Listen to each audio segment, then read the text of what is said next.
I like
that is a Hi, sick one. everybody, and welcome to Spooky Things. This is Debbie, and I'm glad that you guys could make it.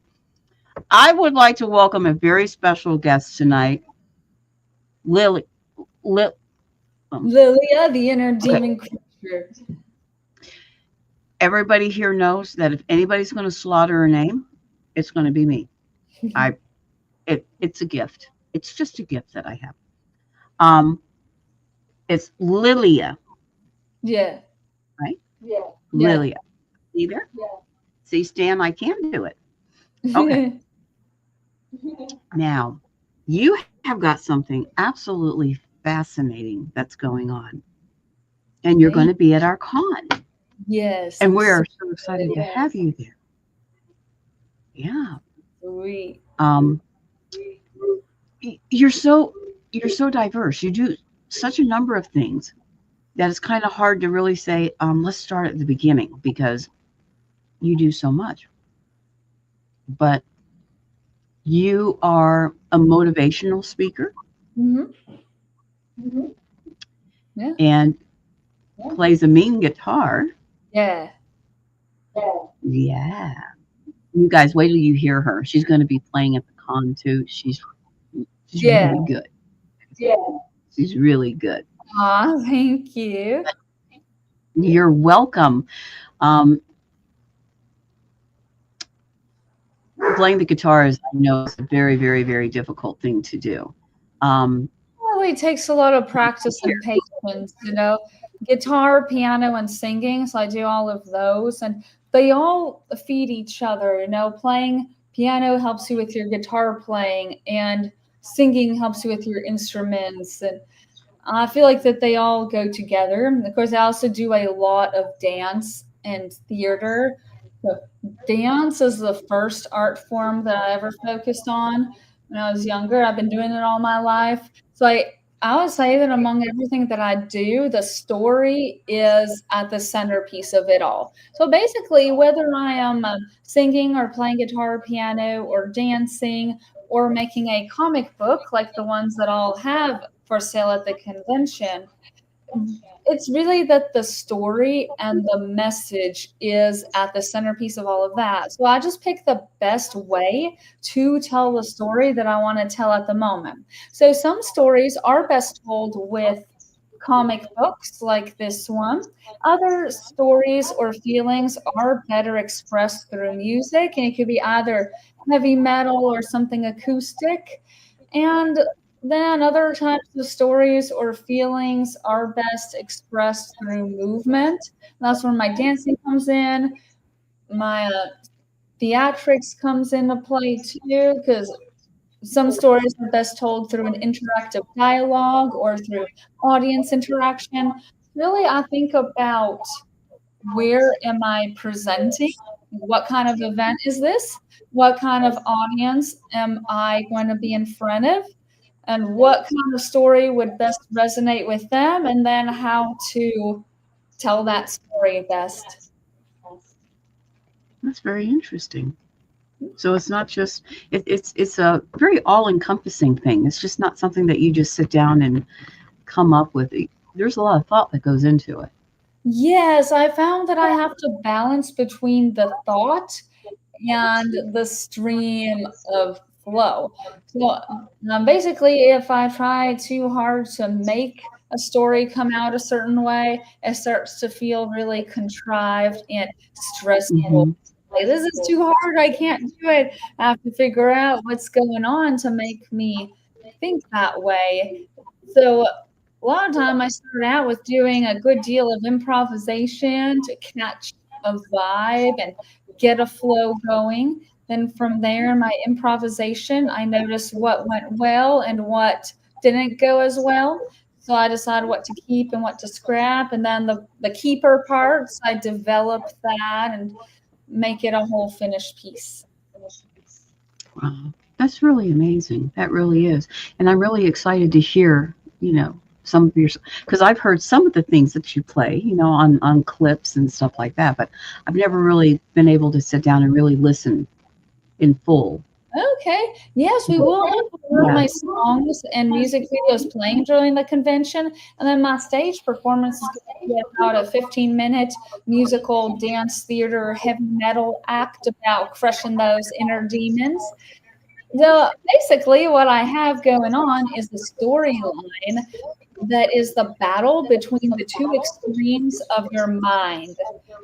One I call the Scarvox, the voice of your dark, tortured soul, and the other one, the Cheervox.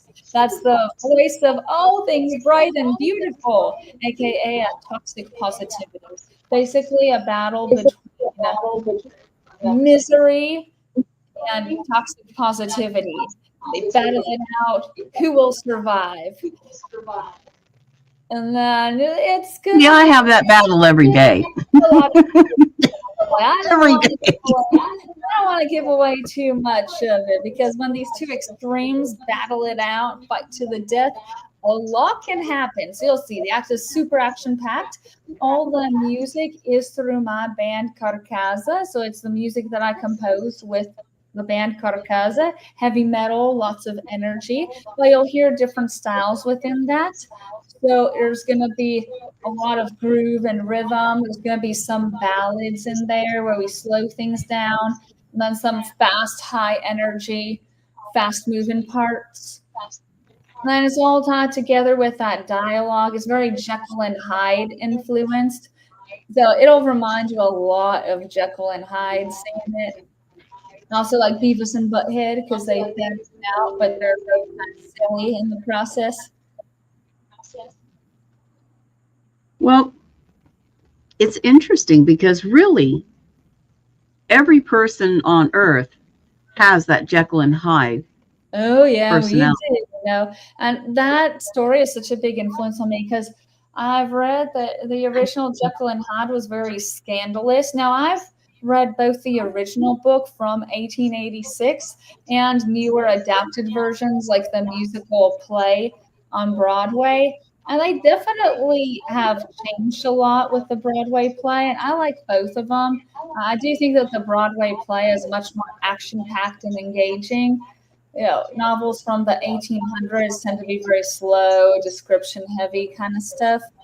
But, it's been a big influence on me because hearing about the context of that story at the time, it was so scandalous because back in the 1800s, as Victorian England, most people believe that the upper class were all good, like they're very pristine and proper, and there's no way someone from the upper class can possibly have any barbaric qualities within them, no evil, no bad sides, nothing. So that Jekyll and Hyde was the first story to say, hey, look, upper class people like this Dr. Jekyll has this dark side that he's trying to hide, and people just didn't want to believe it at first. And around the same time, Jack the Ripper came out, and police were saying, "Oh, it looks like Jack the Ripper must be something like a doctor because he's doing surgery on these bodies." Oh, no, no, there's no way that someone sophisticated like a doctor could do something so barbaric like a serial killer.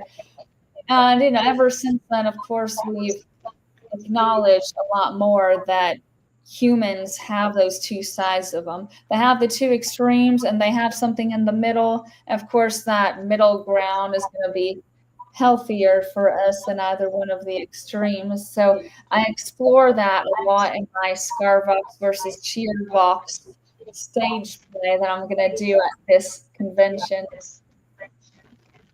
Well, I'm just really excited to hear it. I really am. I think this is going to be great. Thank you. Um, and and I noticed that you move a lot. You Yeah. know, you just don't stand in one spot, but you're very animated and you keep the attention. Yes, I do And it for that reason. I do it for two reasons: to keep the attention of the audience and to keep the attention of myself. With my brain, my mind, I find it very difficult to focus on things that are mundane. Like, for example, I would yeah, not make a good jazz bassist because they play a lot of repetitive lines. I would make a terrible truck driver because, seriously, long distance driving is something I just can't stand. I mean, it is difficult when I have touring shows with a band. Like, I can do 2 hours at a time of driving, but after that, my brain just checks out. So you see that in my performances too. They're very dynamic. My main dance style is acrobatic contemporary with lots of martial arts influence. So I do a lot of taekwondo kicks, boxing punches, all kinds of stuff. I have the two characters. I'm doing a Jekyll and Hyde thing where I play both of them, but of course I battle myself. So there's a lot of motion of the battle and fighting. We fight our inner demons. We fight each other. where did you come up with this idea from? It's again, like I said earlier, like mixing the intuitive improvisational stream of thought with something more fine-tuned. When I'm thinking of a new storyline to convey, I just kind of let my mind wander on it for a while. Then I try it out, and then as I'm trying it out, I see what's working better and what doesn't, what to lean into, what to get away from. There's so many tiny nuances. Man, I'll go from going, oh, this is a great idea to, oh, this is terrible. It sucks. It's too hard. I can't do it. I have to quit it. I should never do this again, to figuring out what the problem is that's making me think that way and then improving it. It's like, okay, now this is something that I can do and do well. And I'm sure that people will love it. I'm sure that they will too. I I mean, I am truly very interested Cool. because, and I'm going to be right there. I'm going to be right there by the stage, so it's going to be like eyes are going to be on you, watching Nice. everything you're doing. Um, so I'm very very excited about this. Um, so you started to play instruments when you were really young. Yeah, I started to play I mean, instruments the when I way was you a play. teenager, so not like super young, but yeah, early high school. And I started out playing the piano, then I added to the guitar a little bit later than that, and singing, because what I really wanted to do as a musician from the beginning is play my favorite songs and write songs inspired by them. So at first I was really hesitant to sing over them with my own voice. I was like, I gotta get in a band with another singer. I'll write lyrics sometimes, but it took me a few years to embrace my own voice and finding it, but it meant a lot when I found my own voice, and I've been fine tuning it ever since. Because the way that I found my voice for metal screaming in the band, and then I mix that with my clean tone. So I do some death growling, some guttural screaming, and then some really clean, soft tones like on the ballad. And then most of the time I go in between. So think like a Joan Jett or Lizzie Hale kind of tone where it's kind of scratchy but not necessarily screaming. Do a lot of that. Found my voice, you could say, the hard way in a way, because when I was in early college, I was going through a lot of depression. I also had the post traumatic stress thing going on. So I was having those moments of re experiencing hard times for myself, really deep and painful times. And so as I had this depression in me where my whole body and mind just went dark and started not functioning very well physically. I had the Mhm. physical pains of depression going on there. And I found, though, that singing actually helped me feel a bit more normal at the time. So I was just experimenting with this death metal screaming, and when I would, for a second, find that tone, I was like, "Wow, that felt enlivening. I feel alive doing this." And at first, I'm trying to find my death metal scream technique. I make a lot of mistakes, so I can only do it for like 1 minute or 5 minutes at a time. But then I started getting the technique better, so I could do it for a little longer, like 15, 30 minutes. And so that was really refreshing, and it helped me get comfortable with facing my own inner emotional wounds and feeling courageous about them. Because I'm like, "Hey, I could make this into something." I make it into a song, and it was really, therapeutic.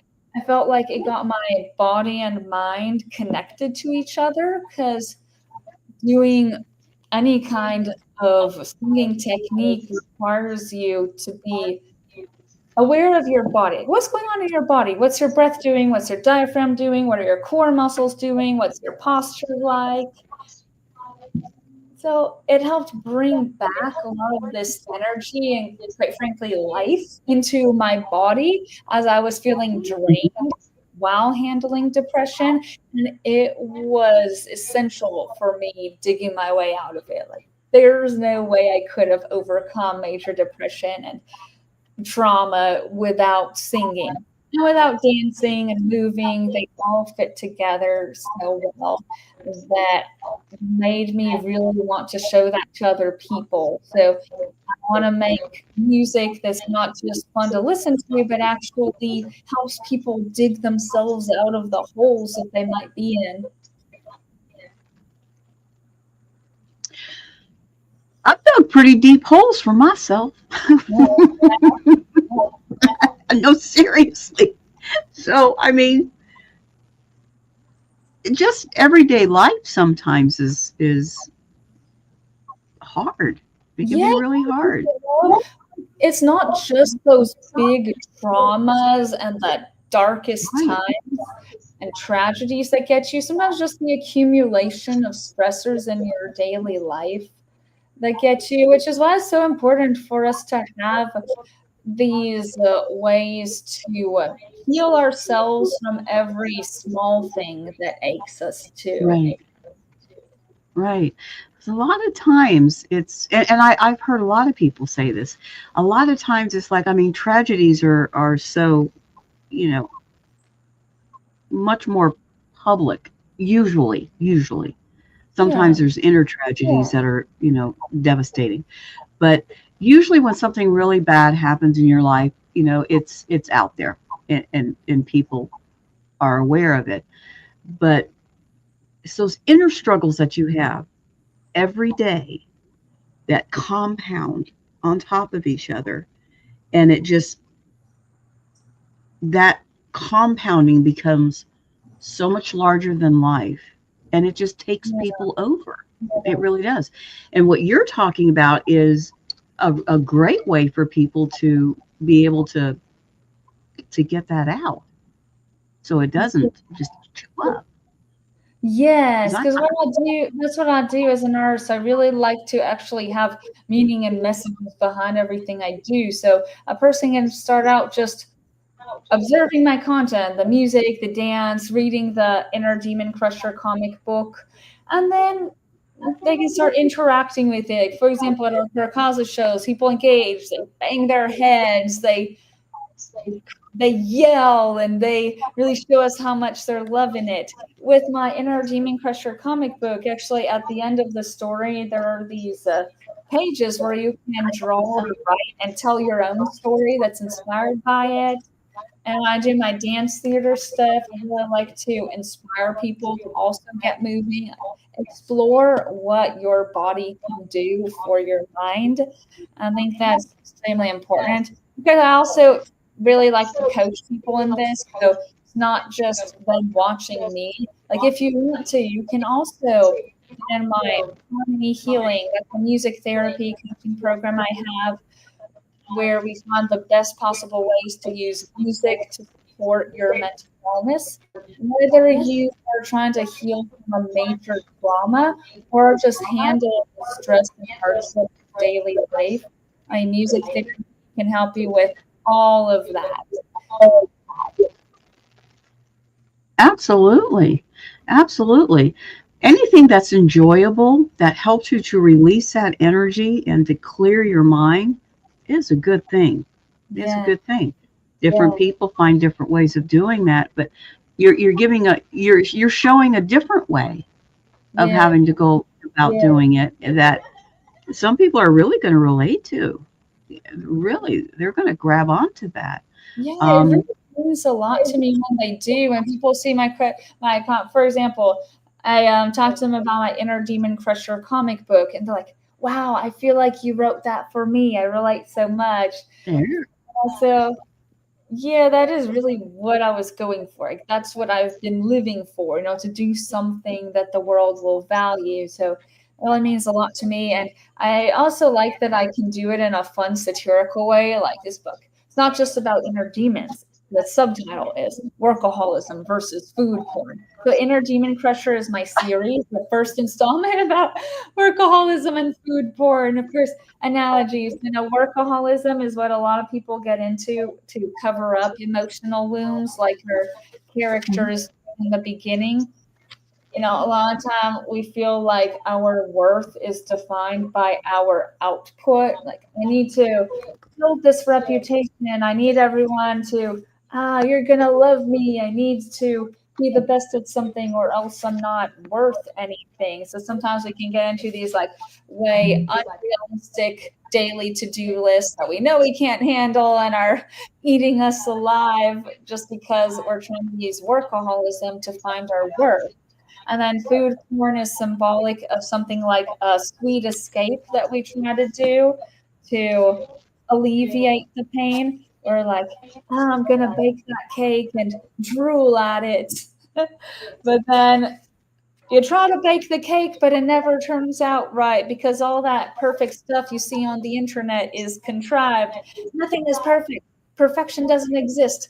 But what happens when you push yourself to reach perfection that you can't achieve? You get farther in this spiral descent. You try all the other kinds of crap, like the character in my comic book is trying partying with booze and smoking funny things, trying altering her state, different drugs, pills, medication, and it all doesn't work. All of that throws you into a spiral descent until you can maybe, hopefully, can be like the character in my story and reconnect with your passion, not just to be admired by other people, not just for external gratification, but for really feeding your soul with what you do.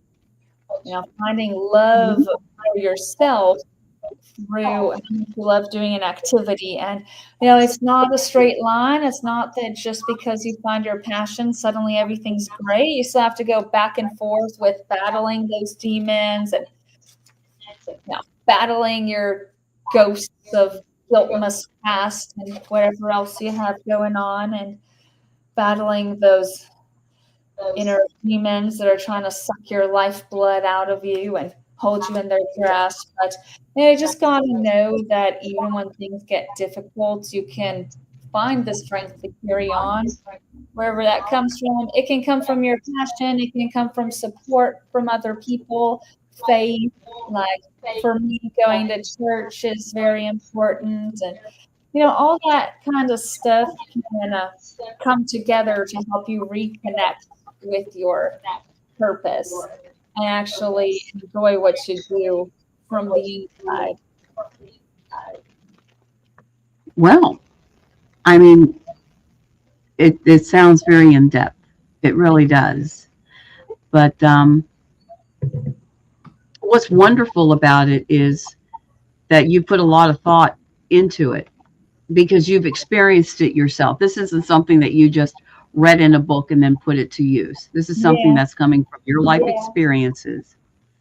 that obviously affected you deeply, and you've turned it into something positive, not only for yourself, but you've thought about others that have Yeah, experienced the same thing. I I've thought into how to make it easy for other people to consume, actually make it Mhm. understandable. Yeah, a lot of this, healing and mental health and psychology can get very complicated. It can either get very clinical with a lot of scientific terms you got to know, or it can get very I have some friends who are mental health advocates and they're very long-winded, flowery, and poetic about what they say, but sometimes people can get lost in all this very poetic way that they talk. Some people call it woo woo, and they're not really seeing the practicality from it. And what I like to do with my Inner Demon Crusher brand is also make it funny. So I went for workaholism and food porn in the comic book. And I do want to turn my theater act into a comic book too. Like I said earlier, some stories are easier to portray with live action, others are better to portray in some kind of a story with pictures in it. So I found that this story, the workaholism versus food porn, it wasn't very smooth to reenact it live. I would the only way would be if I get something like a multi-set Broadway set with tons of props and tons of cast and all of that, but I really wanted something simple to just do anytime there's a show that I want to be on. So the voice of darkness versus toxic positivity act was much more doable as a performance. But I really would like to turn that into a comic book too, so people can take a piece of that Scar voice and cheer voice home with them. How did you get into doing comic books? It was just something that came to me. I like to read comics books when I was younger, and I kind of took some time off from it, but then I came back to it because I was thinking of putting my thoughts into a book. And then I was thinking, should it be a text kind of book, like very nonfiction, self-help genre, or should it be some kind of fictional story, or should it be an audio book, or something more like a comic book with the graphic novel presentation. So I felt like a graphic novel was the best way to do it. So they tend to call it a graphic novel when it's something that tells a full story and is longer, whereas a comic book is usually something shorter, but they're pretty interchangeable terms. And I like that I could make it funny. There's a lot of satire in it. Everything that I do, there is a lot of parody and satire involved in it. So people feel like they can let their guard down a bit and they can actually enjoy it instead of just feeling like this is something very heavy and emotional. Right, right, exactly. Um, and that appeals to the younger crowd really well. Yeah, I think it appeals to both because, younger people really need something fun and engaging. Otherwise, they're just repelled Hmm. from it. Whereas older people, sometimes they get too Sure. weird. I've noticed this. A lot of older people really like the satire and comedy in what I do because by the time you get to middle-aged or senior years, you've just been through so much heavy stuff. You've already done that stuff of the deep emotional self-reflection, healing your inner wounds and inner child and facing your traumas and all of that stuff. So you can get to a point where you just want things to feel light again. It's kind of Hmm. nostalgia of, when back when things felt light and simple and fun. Yet at the same time, I have to be serious and solve real life problems. So I'm showing people they can solve those serious problems, but still have fun with it and don't need to feel so weighed down.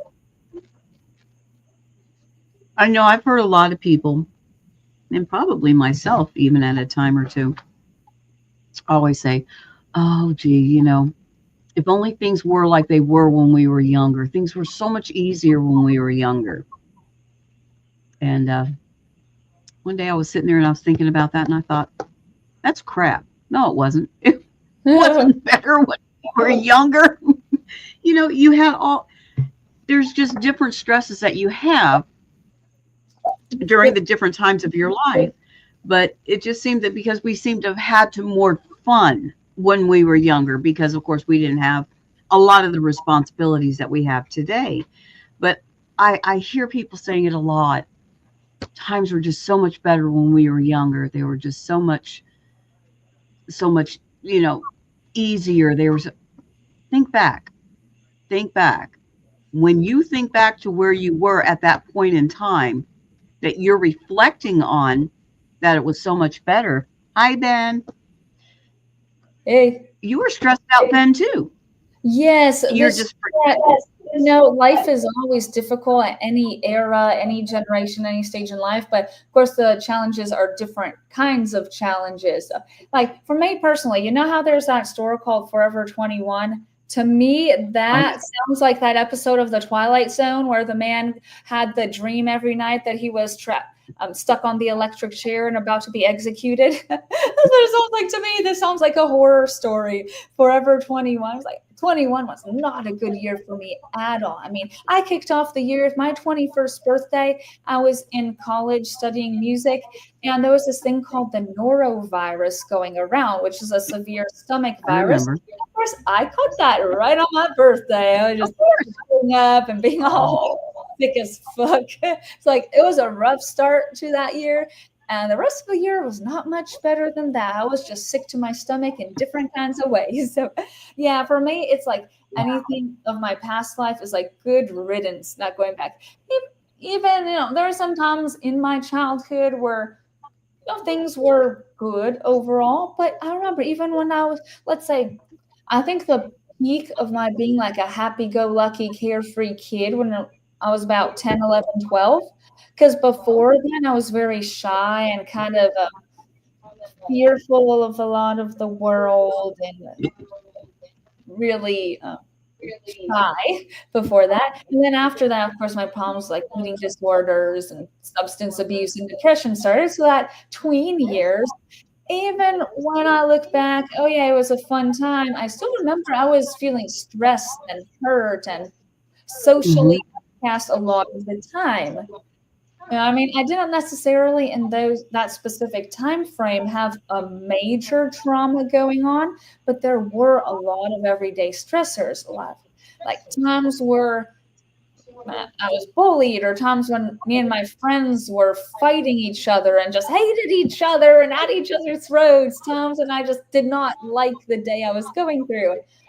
That was also the peak of my getting severe migraine headaches. So like there was a lot that was not great about even what seems like the most happy-go-lucky time in my life.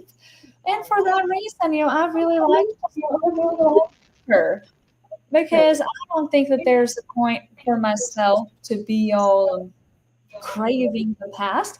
I feel like overall the best time in my life is now because at this point in my life, I have adult responsibilities, but I'm confident in my ability to handle what comes my way. Whereas when I was a little kid, I was fearful of what would happen because I knew I didn't have the ability to handle anything that comes my way. You could be a happy-go-lucky kid, but it's kind of hanging on a thread because children don't really have that much skill in navigating difficulties of life. So I'd rather have to face challenges, but know I can overcome them rather than feel like my happiness is hanging on a thin little string here. I just like to look forward to the future, and I like to inspire that in other people too. That's what I do with my Inner Demon Crusher brand and my band Carcaza. The message is all about however hard things get, there's something to look forward to when you can believe in your ability to overcome them. That's great. I like that. Were your parents musically inclined? Well, my parents are not musically inclined, but they were inclined toward visual art. So, for example, my father has always had a hobby of drawing and sculpture, but he never did it professionally, but it's been a hobby of his throughout his life, like his stress relief. And my mother is a graphic designer. She's been into drawing and painting, and she does graphics and web design. So that was cool because, well, my mother didn't necessarily teach me outright how to design websites and make graphics. I did get the idea to do that from her. And my brother is a animator who specializes in video games, so he can also illustrate very well. So I got the idea from my family to dive into graphic art, and I think Hmm. the big thing was on me making a graphic novel. It was like, oh, because they can do it, maybe I can do it too. So Right. that was cool, and I do think that visuals are a big part of music. You know, we make music videos, we make Oh, promotional materials. The story of Inner Demon Crusher, Workaholism versus Food Porn is about a musician's journey. That's why the cover has this electric guitar and the I have the power pose. So I do combine them quite a bit. yeah. I mean, it's very creative. It really is, and it does sound like you come from a creative family.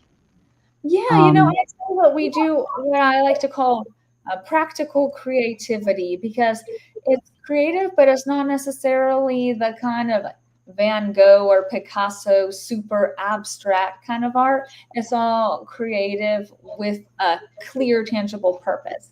Like in my mother's case, she designs websites. She puts her creativity into communicating messages about brands, whereas my brother, he makes video games, so he illustrates and animates to make this project come to life.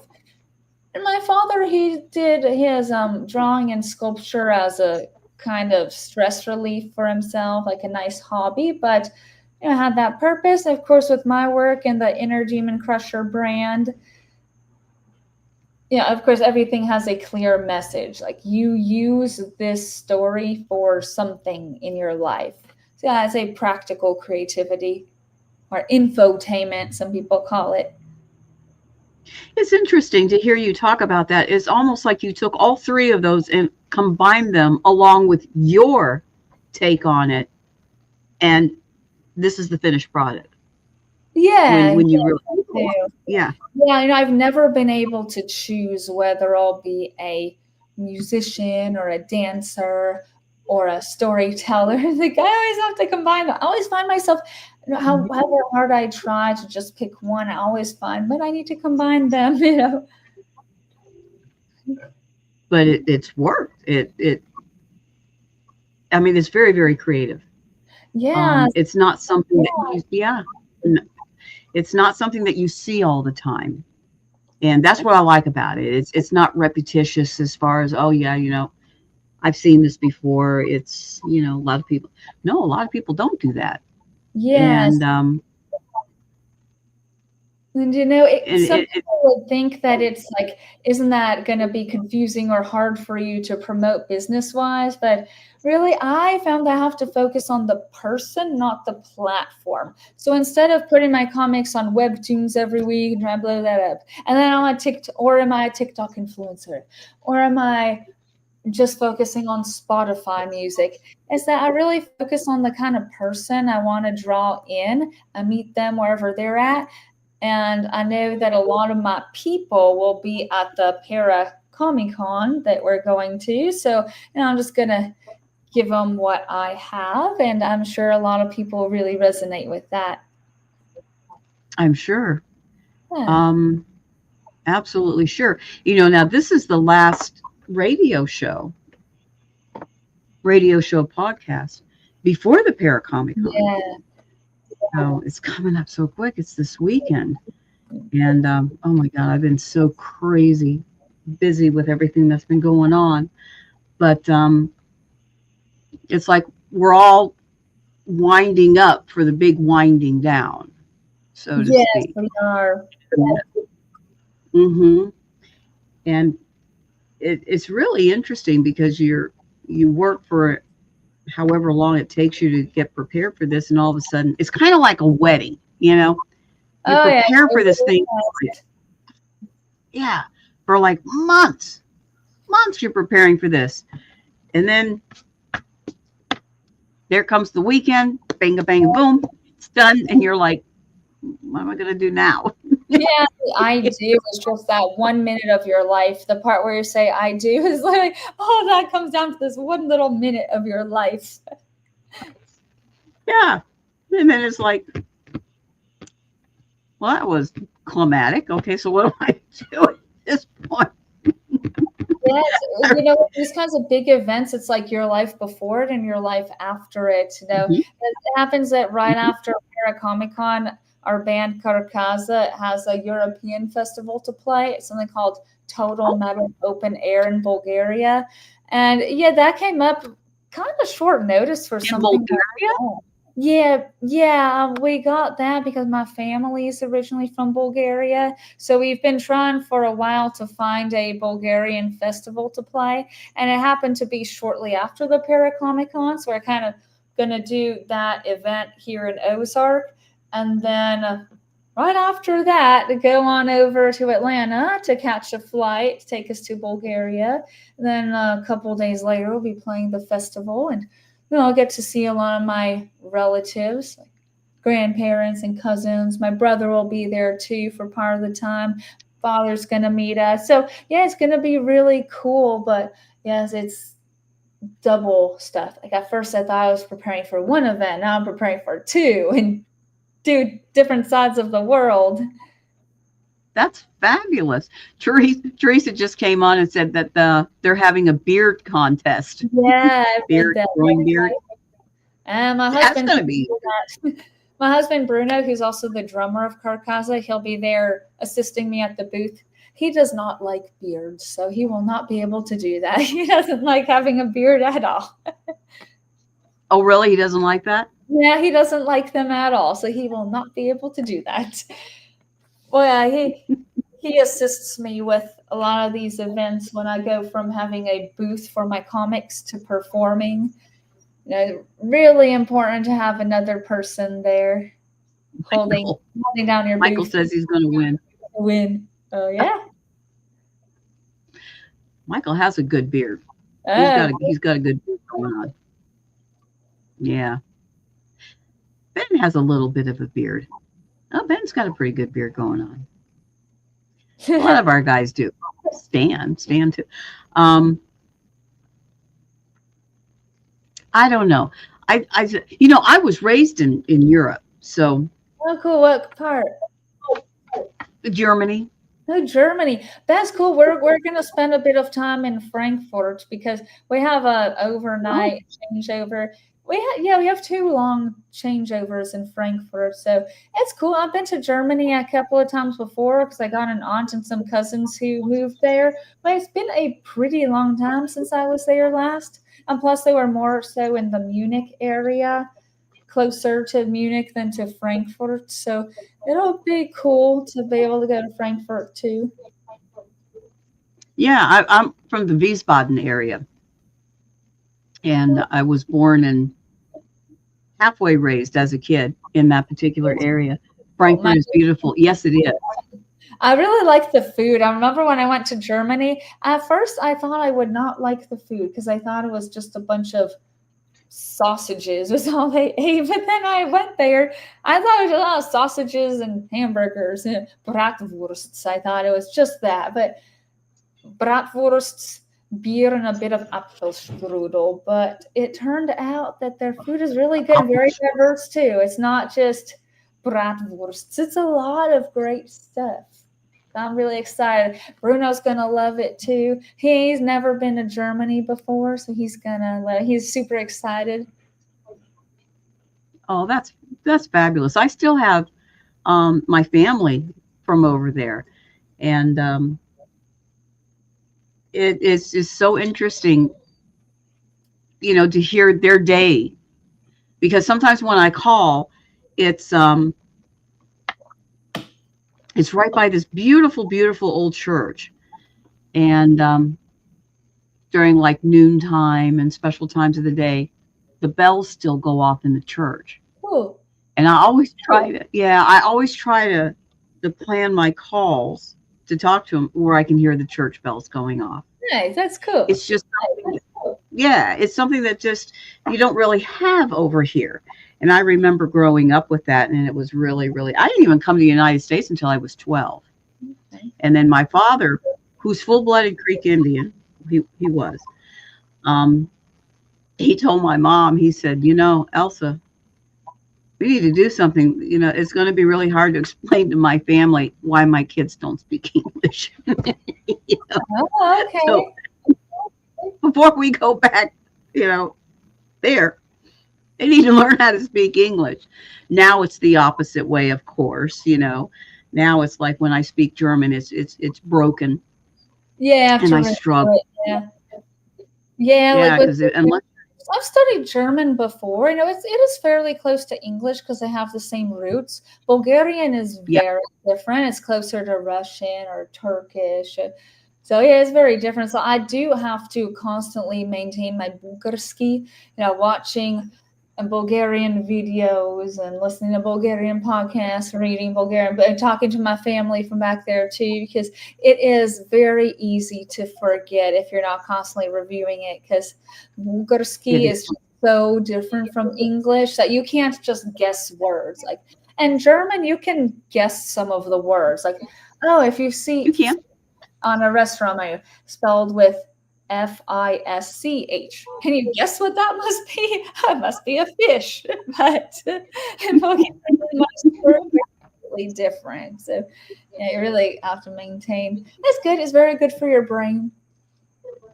It is. Yeah. It is.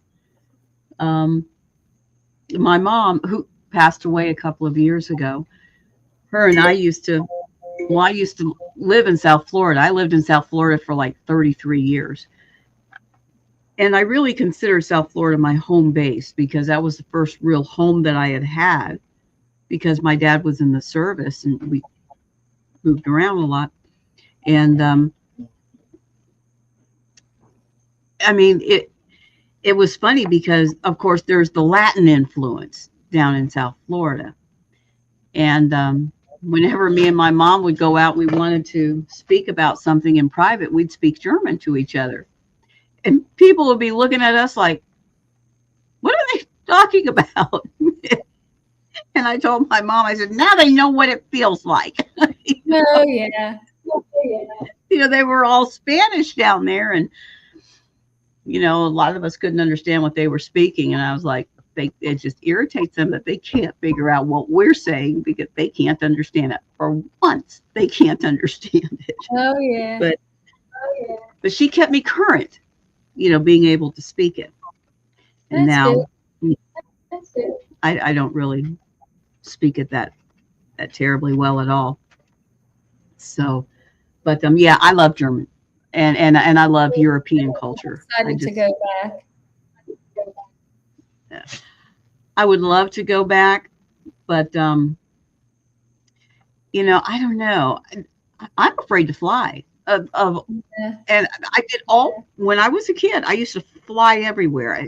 Yeah, We you went. think more when you're an adult. You can think more about potential risks and probably pay attention to the news more.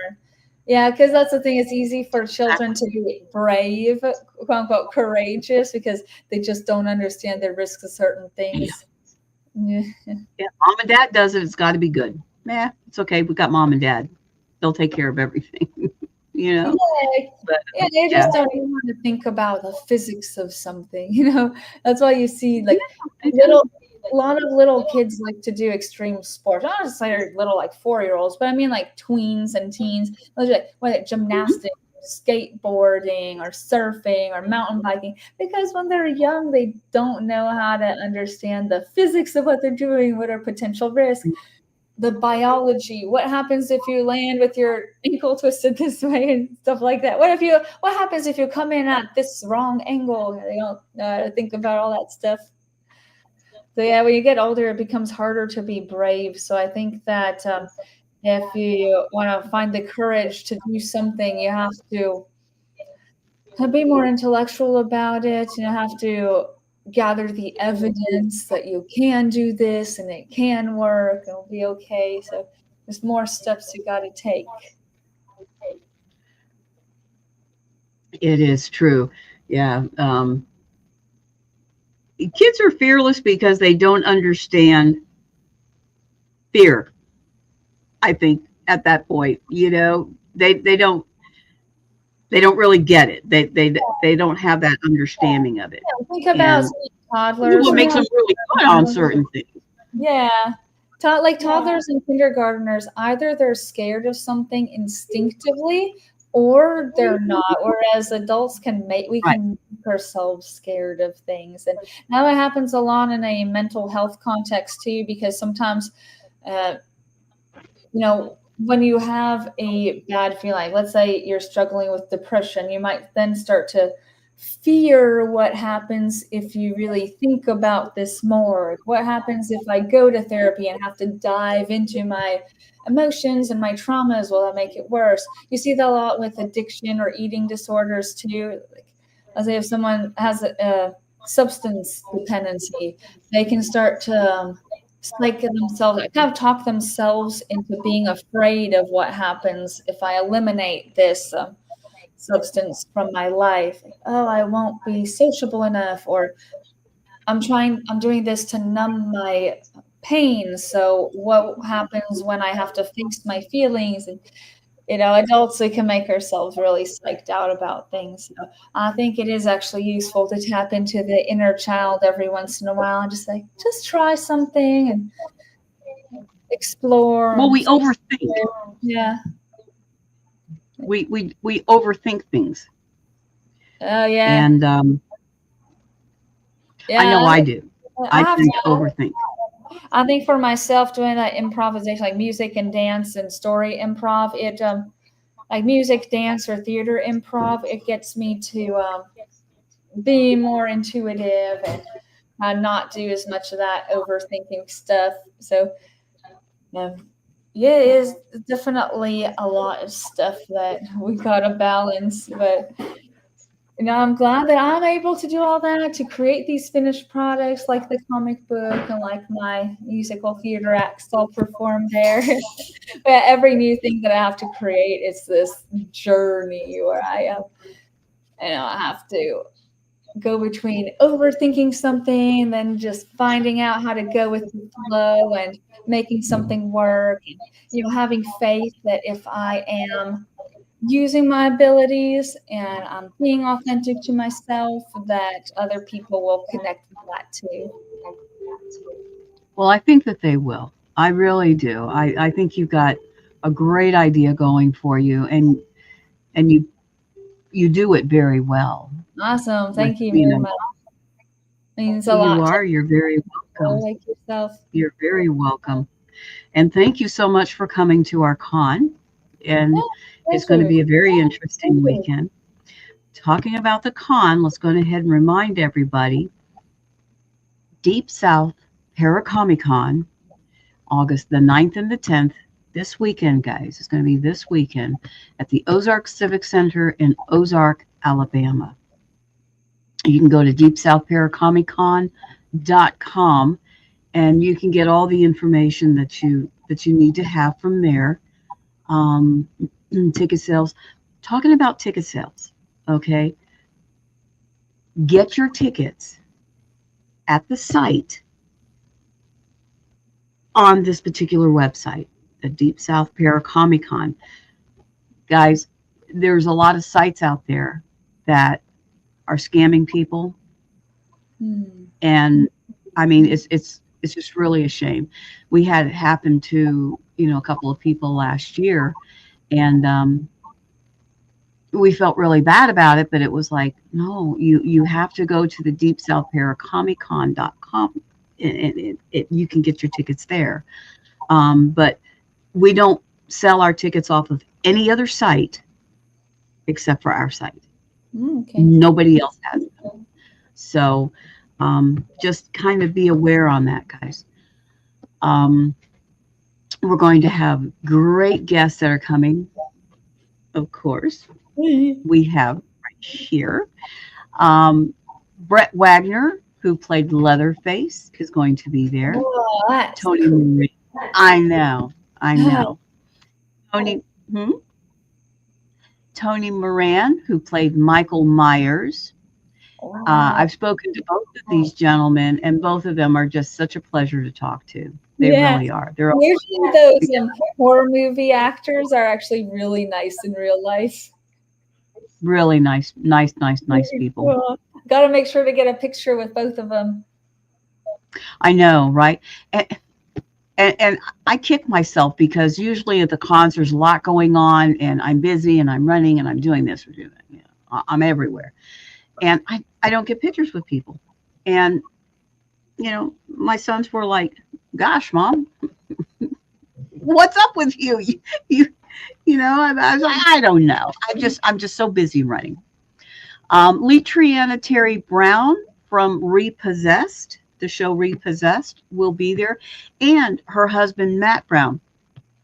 They are going to be doing some workshops at the con, and you guys, you really try to give some of these workshops a try. They are amazing. They really are. They're good. They're great. They're not good. They're great.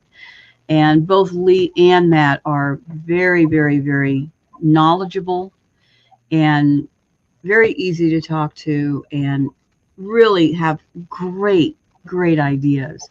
And a lot goes with what you're doing too, because they're both motivational speakers as well, and they're really very good. And a lot of what they are doing does kind of sort of tie in with what you're doing as far as helping people understand themselves a little bit better, and maybe not be so hard on yourself, Yeah. you know.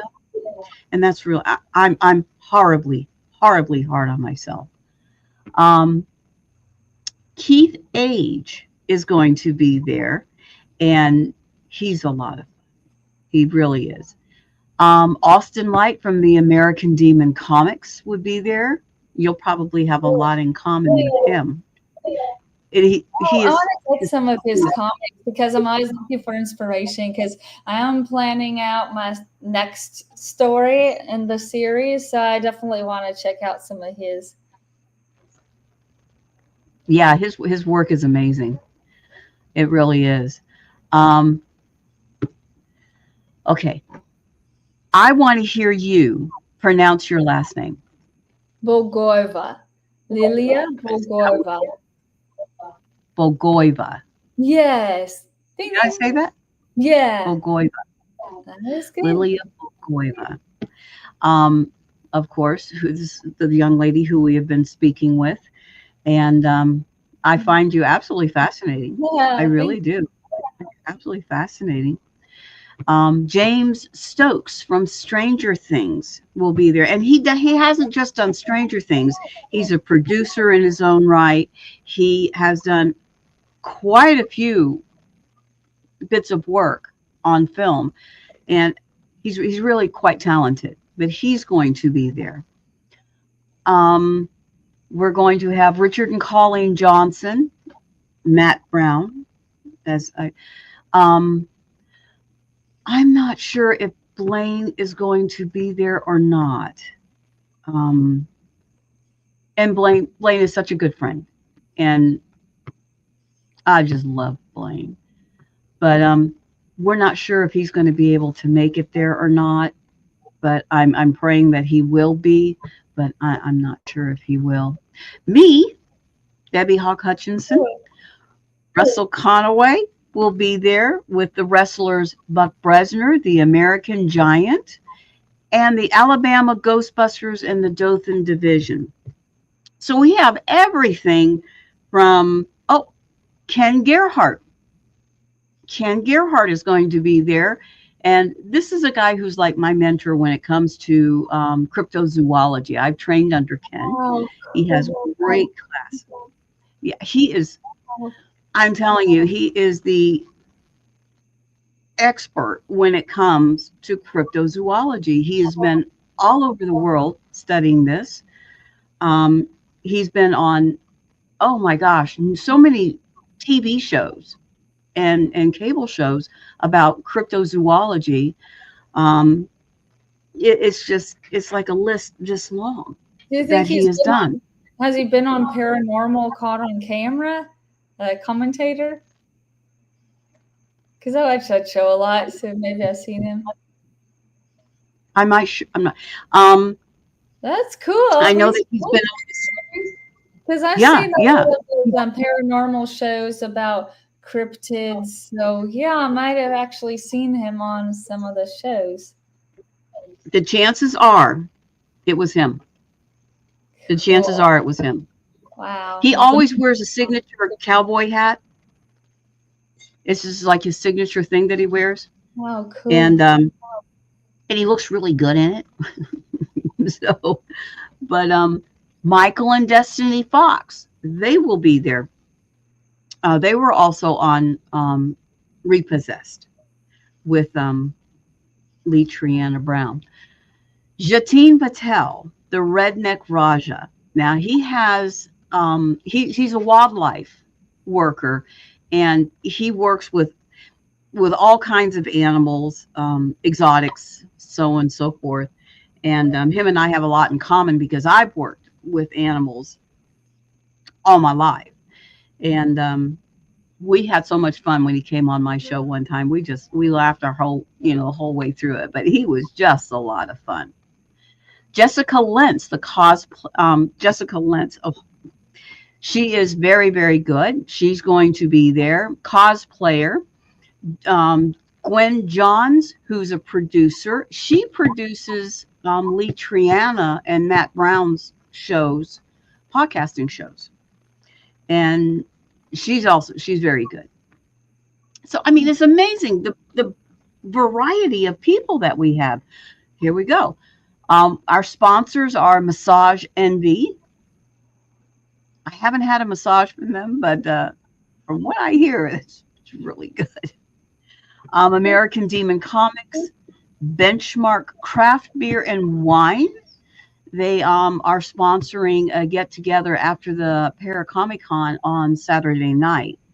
So that's going to be really, really fun. All Access TV, Adela Haunted Tours, and the Web Radio Network, as well as the Web Paranormal Group. Yes, they are the same individuals that Stan and Teresa from the group with the network, and they're my dear friends, and I can't say enough good about them. But they've really put together some wonderful, wonderful things with these cons, and I'm just so excited to be a part of them.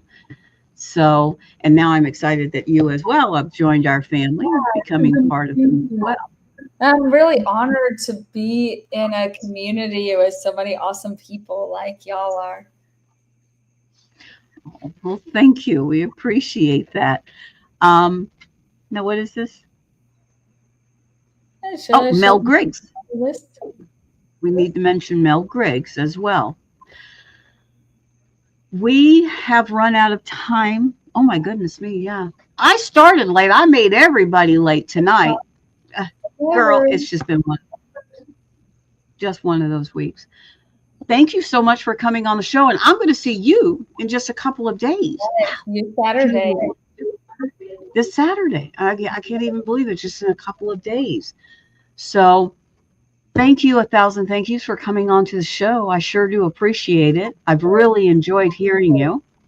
And I can't wait till I can see you. And I really want to see, exactly, because it'll be the first time that I've actually seen your show. Yeah, see it And live. It's a very much more powerful experience than seeing it on videos. People got to come out to live events because the video never does anything justice. Completely different experience seeing something in real life. So yeah, come on out to Paracomic Con, everyone. Don't just wait for the YouTube highlights afterwards. Get yourselves in there. Take pictures with us. Get some comics. absolutely. And then All just to right. let people know, they can also find me on my website, liliademoncrusher.com, if they just want to know a little more about it beforehand. Absolutely. Say it one more time so they can hear it. Good. liliademoncrusher.com. There you go. So make sure that you guys go to her site, check her out, um, and then come to the con and see her at the con. Like you said, things are never the same on Yeah. a video as they are when you see someone live. It's Yes. night and day. It really is. It's night and day. The All right, energy. everybody. Thank you so much. Thank you so much for coming in and joining us tonight. And to those of you that are coming to the con, we'll see you this Saturday. Come by and say hey to us. And to those of you that are sitting there going, I don't know if I'm going to go or not, come on down there. And we'd love to see you there. And to those of you who are not going to come, I'm sorry. Because Life is short. Go to the event. That's right. That's right. That's right. Come on down and see us. Lilia, we'll see you this weekend.